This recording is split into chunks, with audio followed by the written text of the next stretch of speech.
Today on the list, simple tips to take better smartphone videos. Score extra points at your Super Bowl party with game-winning appetizers and a beginner's guide to flipping houses. You're saving money while you're making money. It's a perfect way to build wealth. Plus, a special Valentine's Day greeting for your ex. Pick between a roach, veggie, or rat. Name it after your ex. You can send it anonymously. But up first, how to get the best sleep with the right pillow. It's your life, it's your list, and it starts right now. Hey everyone, I'm Christina Guerrero. And I'm Jimmy Rhodes. And KG, according to statistics and what we hear from some grumpy coworkers, a big percentage of us don't get a good night's sleep. Yeah, and the answer could be right under your head, your pillow. The sleep doctor gave Jackie Denker some tips on how to pick the perfect pillow. And that's our featured story at the top of the list.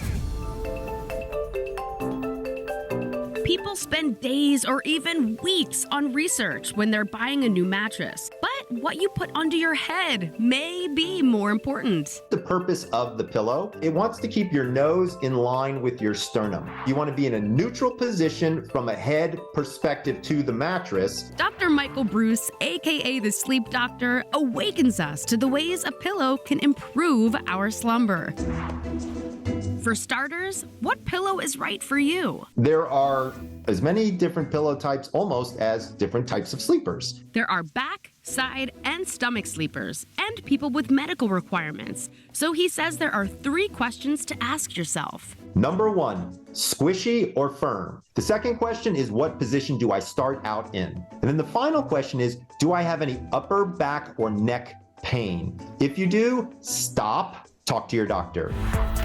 Next, understand the fill types. Most people don't realize that there are a lot of options out there for what we call the stuffing. His favorites are down, feather, and down and feather alternatives, which mimic the down feeling. The down is actually the material that's wrapped in the feather itself. So usually it's a mixture of feathers and down together that gives it that super nice, soft, squishy feeling. He says these types of pillows are good for back and stomach sleepers. But side sleep isn't so great because what happens is it's so soft, your head smushes, and then it hurts your neck.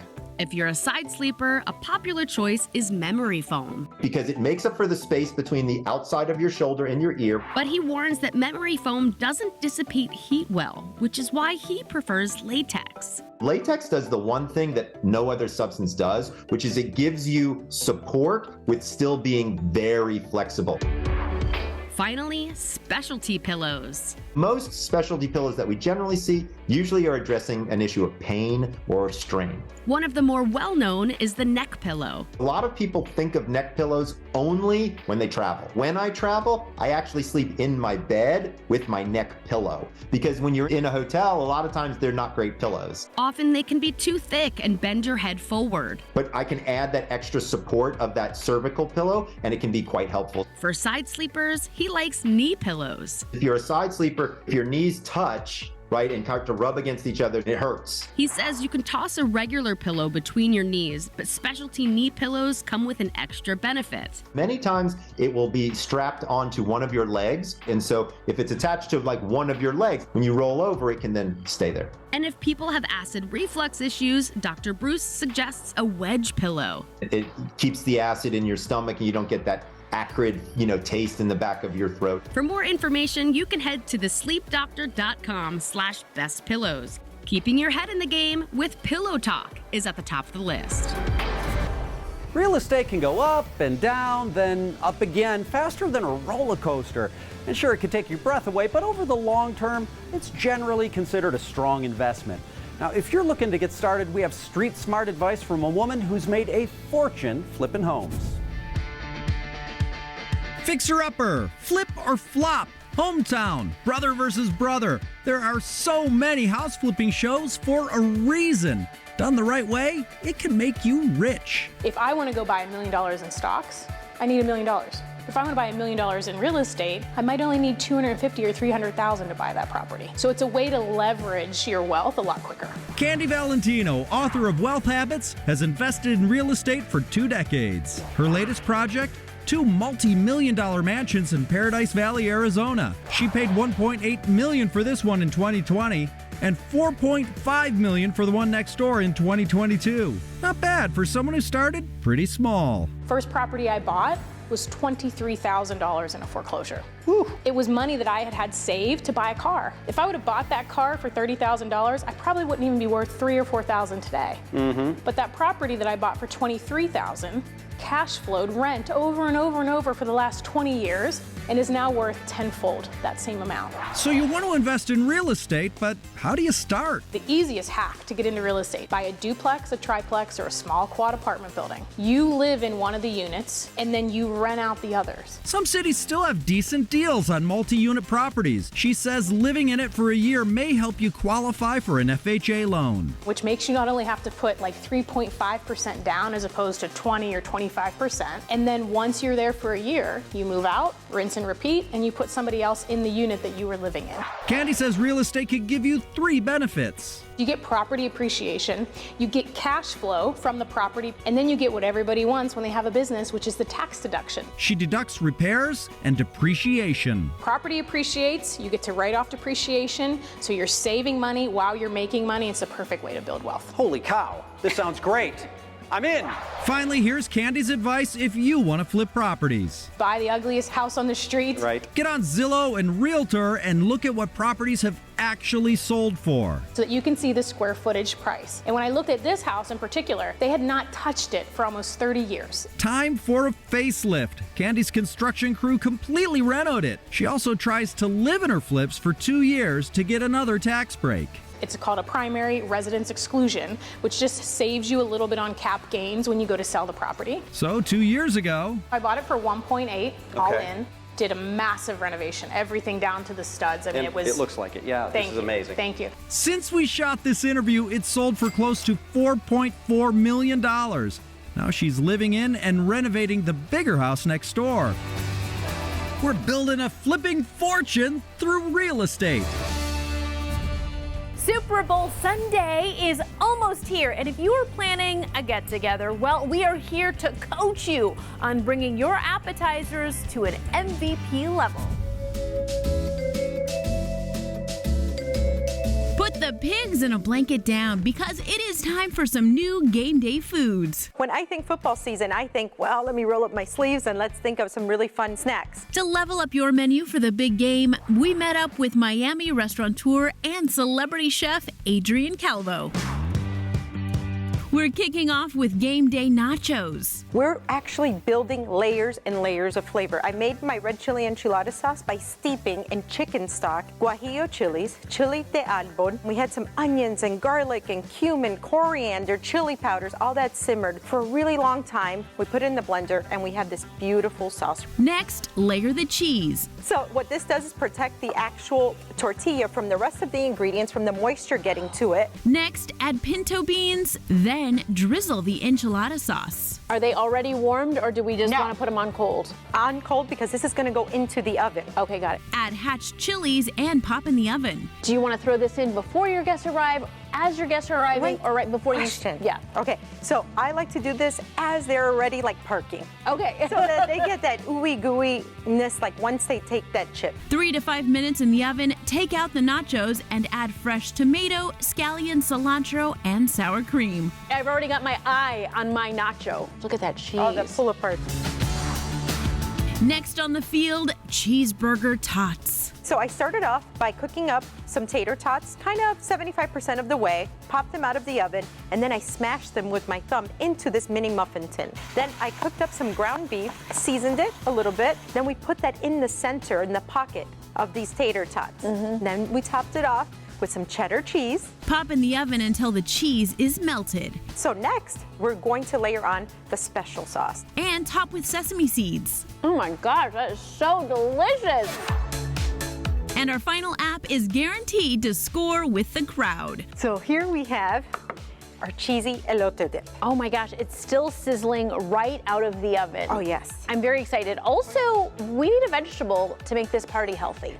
So this is gonna be it. Start with a hot pan, butter, jalapenos, and corn. Just blister that corn up and get that flavor, that mild heat from the jalapeno. Then we tossed it in a bowl with some goodness. 3 different types of cheeses, mayo, Mexican crema, and a couple of different spices, and we put it in the oven. Top with chili powder and cilantro. So do I get to dip?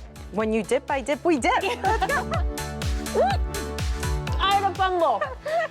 Oh, delicious. Check out our Facebook page at The List Show TV for the full recipes. Win or lose, the apps are scoring a touchdown. Still to come on the list, how to take the perfect vacation videos. A lot of people underestimate the power that these smartphones are equipped with. And the clever way a zoo is raising money this Valentine's Day. Ever wanted to get back at your ex? With San Antonio Zoo's Cry Me a Cockroach, you can get back at your ex and secure a future for wildlife. Plus, the blockbuster movies that will be out in force this year. It's going to be a good time for the world of entertainment and film in particular this year. All that and more ahead on the list. Welcome back. Okay, when you buy a new smartphone these days, salespeople do not hesitate to tell you how advanced the video camera is. True, but let's be honest, for most of us, the idea of all those apps and settings can be pretty intimidating. Yes, from composing a shot to lighting and editing, we are unlocking the potential of the pocket-sized production studio that lives in your phone.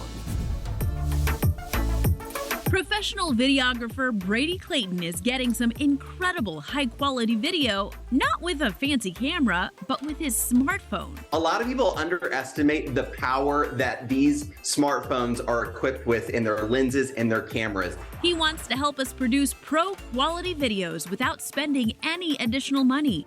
And whether you own an iPhone or Android, it all starts with knowing your gear. Most smartphones come with 2 lenses, a normal lens for normal focal lengths, and then a wide lens to get those nice, big, wide versions. You'll need to choose a video format too, HD, which is now an old standard, and 4K, which Brady prefers. You want your videos to look extremely crisp and high quality, 4K is the way to go. The downside of 4K is that it might start taking up a little bit more storage within your phone.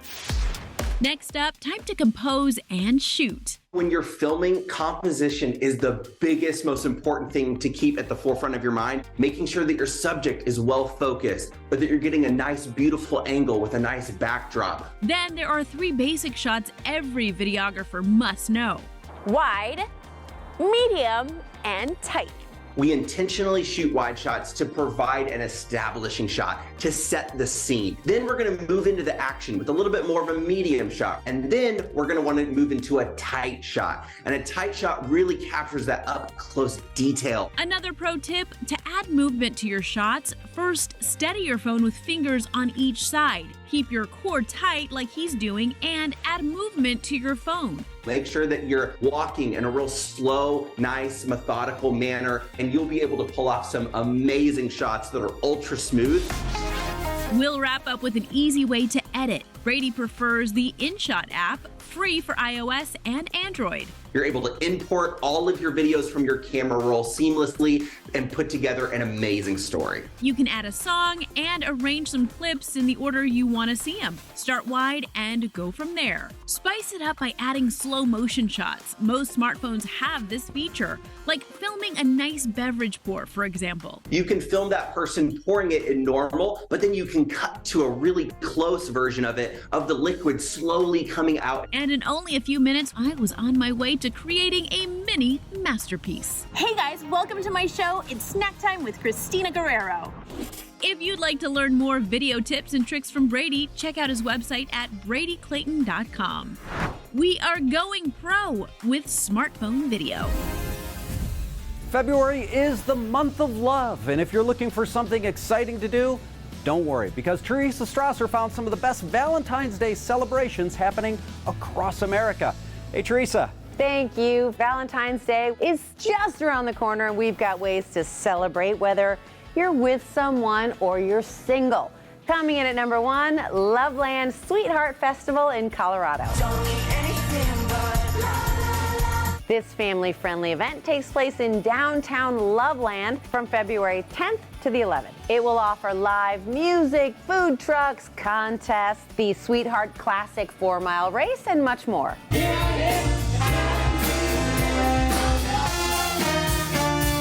For more info, check out visitlovelandco.org.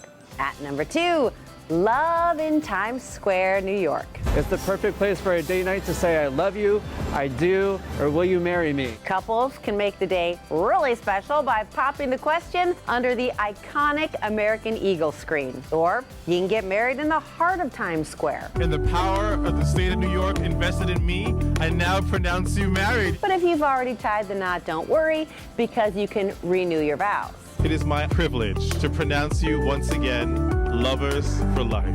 Registration is now open to participate.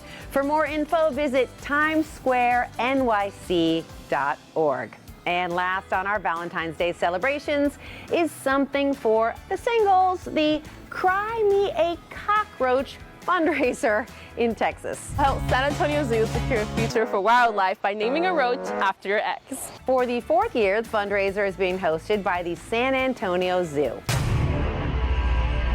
The goal is to raise funds while sending a unique message to your not-so-special someone on Valentine's Day. Pick between a roach, veggie, or rat. Name it after your ex. You can send it anonymously. You can even email it to your ex. Just visit sazoo.org and select your donation. Celebrating Valentine's Day with a lot of love and a little laughter, too. Lots more to come on the list. Stay right here.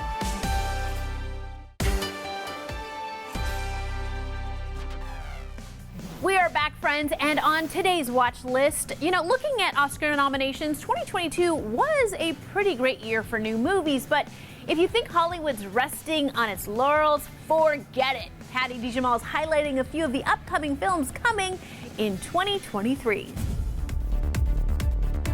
There's a lot to look forward to this year on the big screen, including a video game franchise rebirth, a continuation of a comic book beloved favorite, and of course, what would a movie season be without Mr. Tom Cruise? Rotten Tomatoes correspondent Mark Ellis highlights 3 must-see movies releasing this year, starting with Ant-Man and the Wasp: QUANTUMANIA. Paul Rudd and Evangeline Lilly return to the titular roles, as does Michael Douglas and Michelle Pfeiffer. But we also get Bill Murray popping in and Catherine Newton as Cassie Lang. And we get to meet Kang the Conqueror, played by Jonathan Majors. So there's a lot of star power. What are you so afraid of? The Ant-Man films and the Marvel Cinematic Universe in general seem to be trending up.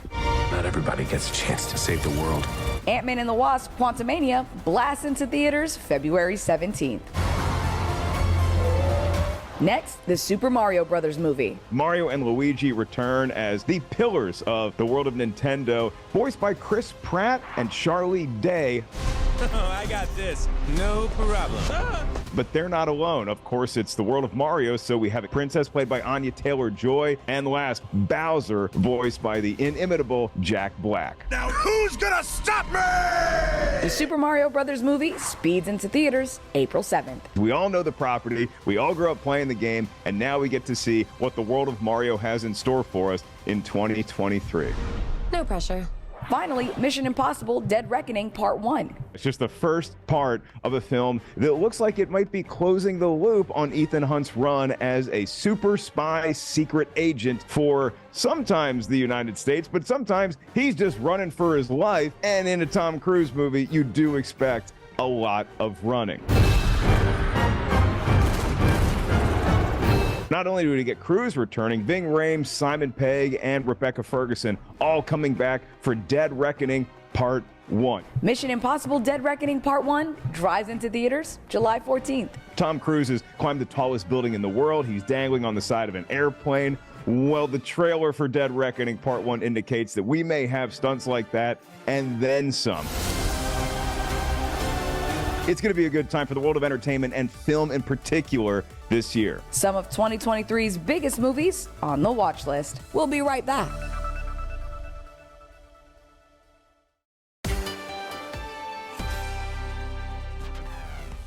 Hey guys, welcome welcome back. It's time for what's last on our list. And Jimmy, the aspirational dating site Seeking commissioned a poll to discover the icks that can break off relationships.